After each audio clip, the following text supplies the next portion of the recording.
नमस्कार दर्शकों, एक बार फिर से स्वागत है आपका सतलोक आश्रम न्यूज चैनल में। तो आज हम आपके साथ जुड़े हैं एक बहुत ही महत्वपूर्ण पॉइंट के साथ, जो है शादी। यानी कि एक बेटी जिसका हिंदुस्तान की धरती पर, जिसका भारत में जन्म होता है, वो इस शब्द के साथ बचपन से ही जुड़ जाती है कि ये एक बेटी है, इसकी आगे जाके शादी भी करनी है। हम अगर बेटी को देखें तो बेटी को पढ़ाया जाता है, लिखाया जाता है, बहुत अच्छे से उसका पालन पोषण भी किया जाता है। जैसे जैसे वो बड़ी होती है उसको बहुत अच्छे से रखा जाता है, उसको नेगेटिव चीजों से ही बचाया जाता है, सभी मैनर्स उसको, सभी सेंसेस सिखाए जाते हैं। या फिर जो और बड़ी होती है उसको घर का काम सिखाया जाता है, उसको हर एक उस काबिल बनाया जाता है कि वो एक अच्छी लड़की और आगे जाके उसकी अगर शादी होगी तो वो एक अच्छी पुत्रवधू बन सके, उसके अंदर वो सारे गुण हो। तो क्यों एक लड़की इतना प्रेशर फील करती है, या फिर किसी शादी की अगर हम बात करें तो क्यों उस लड़की को एक इस रूप में देखा जाता है कि बड़े होकर की शादी तो इसकी करनी ही है। तो हमेशा उस बेटी पर एक बर्डन रहता है कि मुझे शादी करनी ही है। लेकिन अगर हम एक बात देखें कि जब शादी एक इतनी सिंपल चीज है कि उस लड़की को एक इंसान के साथ बांधना होता है कि हाँ, इसका इसके साथ बंधन है और उसी के साथ उसको पूरी अपनी लाइफ स्पेंड करनी है, तो क्यों बीच में इतना एक पत्थर बनकर शादी उसके सर पर गिर जाती है। और उसी के पे नहीं बल्कि उसके रिश्तेदारों पे, उसके सभी दोस्तों कह लो, या फिर उसके आसपास उसके माँ बाप कह लो, रिश्तेदारों कह लो, सब पर शादी एक बहुत बड़ा बोझ बनकर गिर जाती है। मेरे को ऐसा लगता है कि अगर हम हिंदुस्तान की बात करें तो शादी को लेकर इतनी परंपराएं यहाँ पर बनाई हुई हैं। कभी हल्दी होगी, कभी मेहंदी होगी, कभी शादी होगी, कभी रिसेप्शन होगा, या फिर इतना बड़ा लहंगा, उसको इतना अच्छा लहंगा चाहिए। अगर हम पिता की बात करें तो पिता इस रेस में भागता है कि उसको इतना अच्छा दहेज अपनी बेटी को देना है जो आज तक किसी ने ना दिया हो। बेटे की बात करें तो बेटे को वो फैशन ट्रेंड का लहंगा पहनना है जो आज तक उसकी फ्रेंड ने, किसी ने भी नहीं पहना हो, उतना महंगा लहंगा पहनना है।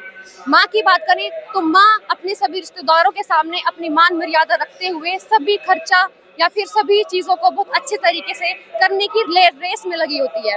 लेकिन एक बात देखिए कि अगर एक लड़की को एक रिश्ते में बांधना है एक इंसान के साथ पूरी जिंदगी, तो ये आडंबर या फिर ये परंपराएं बीच में कहाँ से फंसती हैं? क्या जिसकी कोर्ट मैरिज होती है वो लड़कियां सुखी नहीं रहती आगे जाकर? मैंने भी ऐसा भी देखा है, ऐसे भी बहुत सारे एग्जांपल्स हैं कि जिनकी बहुत सिंपल तरीके से शादी हुई, उनका सिर्फ कोर्ट मैरिज हुई और आगे वो लड़कियां बहुत सुखी रह रही हैं, जबकि उसने कोई परंपराएं भी नहीं की थी। तो वो कैसे सुखी रह पा रही हैं? तो यहाँ एक बहुत बड़ा क्वेश्चन ये है कि ये आडंबर या फिर ये परंपराएं या फिर ये खर्चा या फिर ये बाहर ये पत्थर बीच में कहाँ से आया?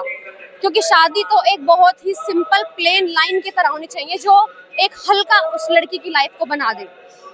तो इसी के करके हम आज पधारे हैं सतलोक आश्रम धाम में, और अभी हम वहीं पर मौजूद हैं जहां पर लगातार हम देख पा रहे हैं पीछे कि 20 जोड़ों की शादी यहाँ पर चल रही है। और अगर उसी जोड़ों का हम यहाँ पे व्याख्यान करें तो इन्होंने कोई फैशन ट्रेंड फॉलो नहीं किया, कोई इन्होंने महंगा लहंगा यहाँ पर नहीं पहना, या फिर आगे पीछे कोई भी यहाँ पर माँ बाप इनका किसी भी तरह की भगदड़ मचाते हुए, किसी भी तरह की टेंशन लेते हुए हमें नहीं दिख रहा है। सभी शांतिपूर्ण तरीके से बैठकर यहाँ पर शादी कर रहे हैं, और इनसे पता चला है कि इनकी शादी कैसे हुई है कि दिन से स्टार्ट हुई है और 17 मिनट तक ये मंत्र पीछे चलता रहेगा और उसके बाद इनकी शादी संपूर्ण हो जाएगी। तो ये जो कदम उठाया गया है ये किससे प्रेरित होकर उठाया गया है, और ये कदम इन्होंने कैसे उठाया? क्योंकि वो मान मर्यादा माँ बाप की कहाँ गई? क्या ये लड़कियां नहीं चाहती कि उनके माँ बाप की इज्जत सोसाइटी के बीच में इतनी बनी रहे कि उन्होंने बहुत अच्छे तरीके से, बहुत धूम धड़ाके से उनकी शादी की थी? क्या ये उनका, जो ये लड़कियां हैं, उनका खुद का डिसीजन है कि हम इस तरह से शादी करेंगे? क्या वो अपने परिवार को बिल्कुल इग्नोर करते हुए या फिर उनकी सारी परंपराओं को खत्म करते हुए आगे बढ़ रही हैं, या फिर ये उनके परिवारजनों का ही खुद का अपना एक प्रेशर है अपनी बेटी पर कि नहीं, हम नहीं करेंगे शादी, तुम इस तरीके से शादी करो, हमारे लिए ये इजी है? तो किस तरीके का ये इन्होंने स्टेप लिया है? ये बेटी ने लिया है या उनके माँ बाप ने लिया है, और ये लिया क्यों है? तो ये सभी क्वेश्चंस के आंसर हमें इनसे ही बात करके पता चलेंगे। मैं भी उस हिंदुस्तान की बेटी हूँ और मैं भी इसी धरती पर जन्मी हूँ, और मेरी तरह बहुत सी महिलाएं, बहुत सी लड़कियां ऐसा ही फील करती होंगी कि क्यों हम अपने माँ बाप पर एक प्रेशर बनकर उस घर में हमने जन्म लिया है। तो अगर हम यहाँ की बात करें, यहाँ पर जो शादी चल रही है, इनकी इतनी सिंपल तरीके से शादी है, तो मुझे तो नहीं लगता कि इन्होंने उस तरह की परंपराओं को फॉलो किया है। और जाहिर सी बात है, अगर मैंने बोला था कि परंपराओं के खर्चों के करके लोग एक बर्डन फील करते हैं बेटी को लेके, तो इन्होंने तो वो चीज फॉलो की ही नहीं, तो इनके लिए तो वो कितनी हल्की लाइफ बनकर इन्होंने गुजारी होगी कि ना तो हमें कोई खर्चा करना है, ना हमें कोई दहेज देना है, ना लेना है, ना फिर हमें कोई रस्में यहाँ पर करनी है, तो हम क्यों ना अपनी लाइफ को बहुत एक सिंपल तरीके से एक सुख और शांति से व्यतीत करें, जो कि सच में एक जरूरी बात भी है। तो मैं इनकी बात से एग्री कर रही हूँ, लेकिन हमें ये वही बता पाएंगे कि इन्होंने ऐसा कदम क्यों उठाया, कि क्या किस चीज ने इनको मजबूर किया ये सब फॉलो करने के लिए, और किसकी विचारधारा से प्रभावित होकर इन्होंने ये कदम उठाया, क्योंकि ये एक बहुत बड़ी पावर है कि पूरे समाज को इग्नोर करते हुए लोग अपने तरीके से किसी एक अच्छे डायरेक्शन में अगर स्टेप लेते हैं। लोगों को पीछे खींचने के लिए बहुत सारी बातें होती हैं, बहुत सारे सवाल उठते हैं, पर यहाँ पर इन्होंने किसी भी चीज का कोई इन्होंने टेंशन नहीं ली, इन्होंने सभी चीजों को इग्नोर करते हुए एक बहुत ही अच्छा स्टेप लिया है। और ये जिसकी भी विचारधारा है, सतलोक आश्रम धनाना धाम में संत रामपाल जी महाराज का इन्होंने जिक्र किया, संत रामपाल जी महाराज की विचारधारा से ही प्रभावित होकर इन्होंने स्टेप लिया। तो जो ये संत रामपाल जी महाराज हैं, इन्होंने लड़कियों की लाइफ को, एक महिला की लाइफ को कितना हल्का कर दिया है।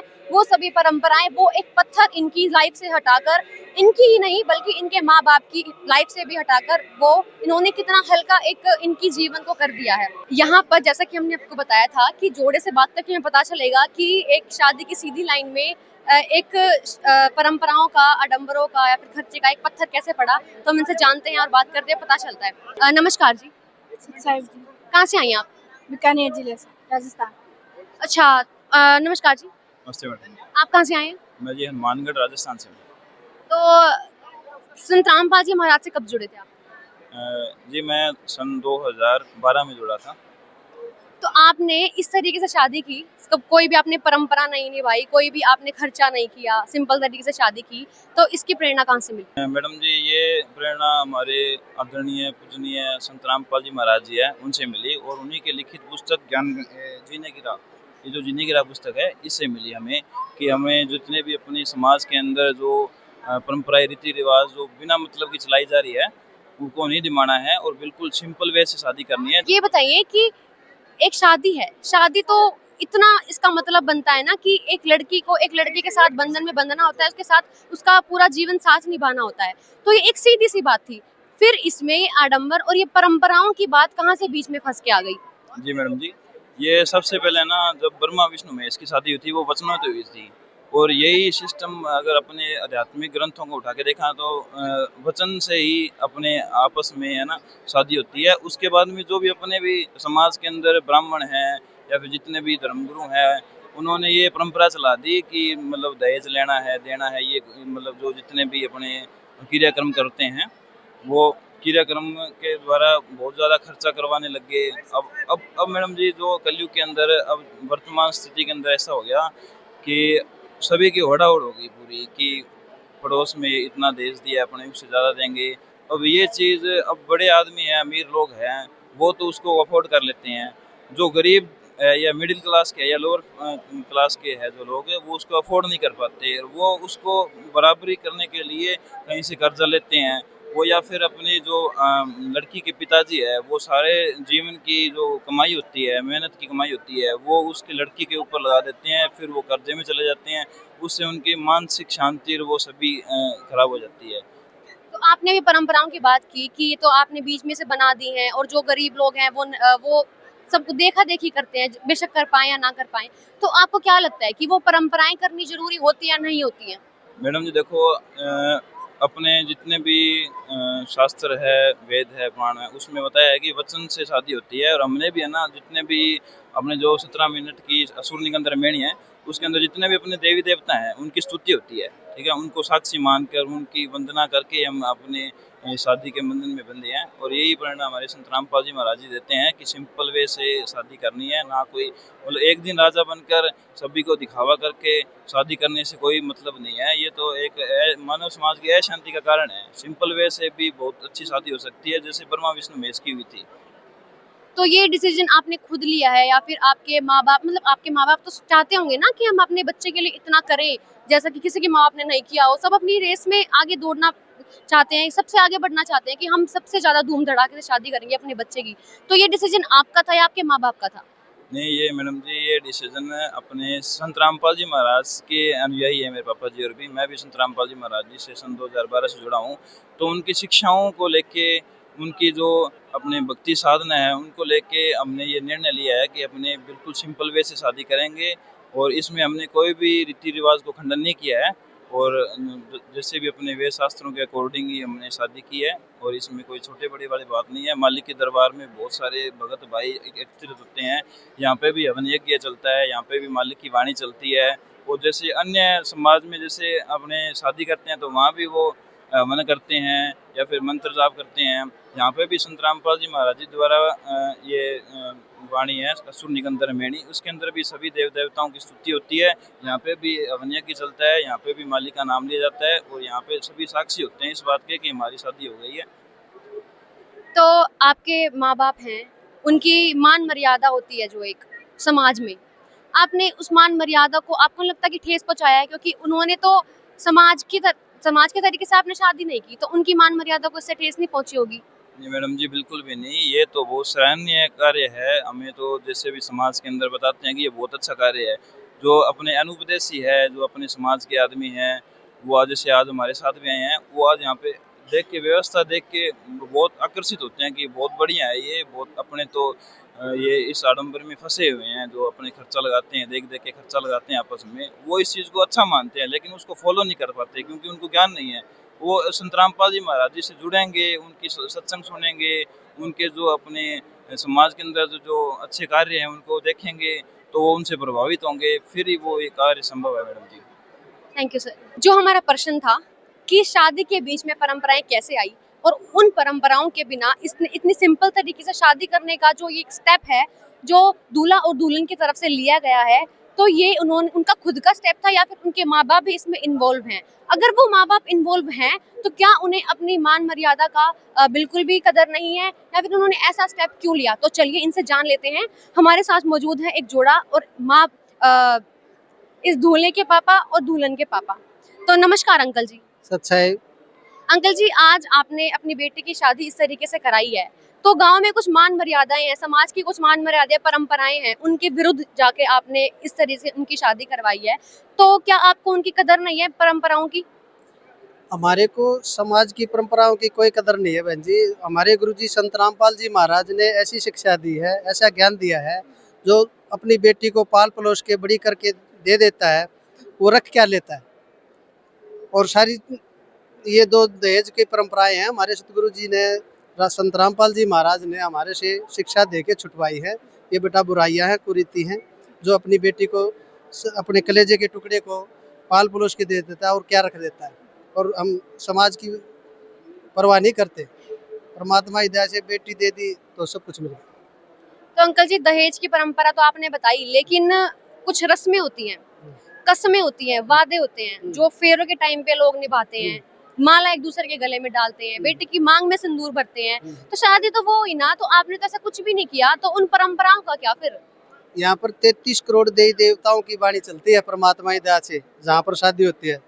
कितने लोग परमात्मा की दया से कहीं कहीं से आके, इतने बराती, इतने भाती, यहाँ परमात्मा ने सब क्या है कि ठाट कर रखे, लड्डू जलेबी बर्फी सबके में। यही तो परंपराएं तो छुटाई हैं जो जगत में नहीं होनी चाहिए, कुरीतियां हैं, वो समाज में बुराइयां हैं। बिना ज्ञान के आधार पर जिसको ज्ञान नहीं है उन्होंने ये अच्छी लगती है। हमें तो परमात्मा ने ज्ञान दे दिया गुरु जी की दया से, ऐसी परंपराओं से हम लोग। तो अंकल जी, एक बेटे या फिर जिस भी बेटे की शादी करनी होती है, उसके बाप पे एक बोझ होता है कि बड़ों की क्या पता कैसे हम उसको संस्कार दे पाएंगे कि वो साथ में अच्छे से रह पाए ना रह पाए, तो इस बारे में आप क्या कहना चाहेंगे? देखो, गुरु जी की दया से जब गुरु जी ने परमात्मा के चरणों में बच्चे आ गए, तो परमात्मा के हाथ में ही उन बच्चों को चलाना, ज्ञान आधार पर।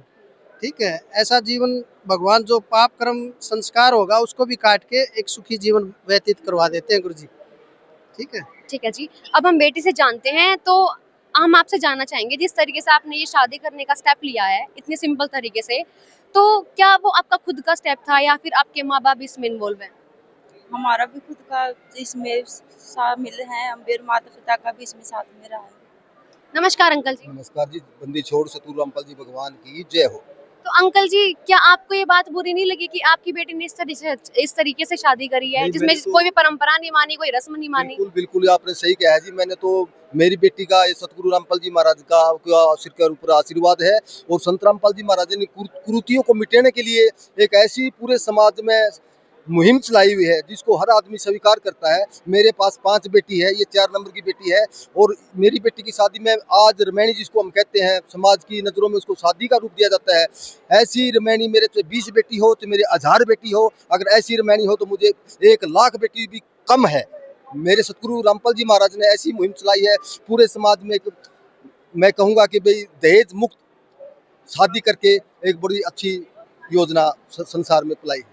तो हमें उस बात का जवाब मिल गया कि शादी के बीच में वो जो पत्थर एक परिवार पर, बेटी के परिवार पर और बेटी पर पड़ा रहता है कि इतना प्रेशर कि उसकी शादी करनी है हमें, तो हमें उस बात का जवाब यहाँ पर मिल गया है कि संत रामपाल जी महाराज ने जो मुहिम चलाई है वो ना तो बेटी के ऊपर पत्थर पड़ने देती उस भार का, उस शादी का, ना ही उनके माँ बाप पर पड़ने देती। इनके माँ बाप ने भी इतने साधारण तरीके से शादी का बिल्कुल योगदान दिया है, तो इससे साफ जाहिर होता है कि इन्होंने अपनी बेटी की लाइफ को इतना हल्का कर दिया। और इन्होंने बिल्कुल कहा है, बिल्कुल बाकायदा इन्होंने अपनी जुबान से कहा है कि 1 लाख बेटी हो, चाहे 20,000 बेटी हो, 5 बेटी हो, 3 बेटी हो, वो सबकी इसी तरीके से शादी करेंगे। और इससे साफ जाहिर होगा कि बेटी की लाइफ इस तरीके से बिल्कुल भी एक भार से नहीं बंधी हुई, वो बिल्कुल हल्के तरीके से यहाँ पर संत रामपाल जी महाराज ने एक बेटी की लाइफ को यहाँ पर बनाया है, जो आप देख सकते हैं।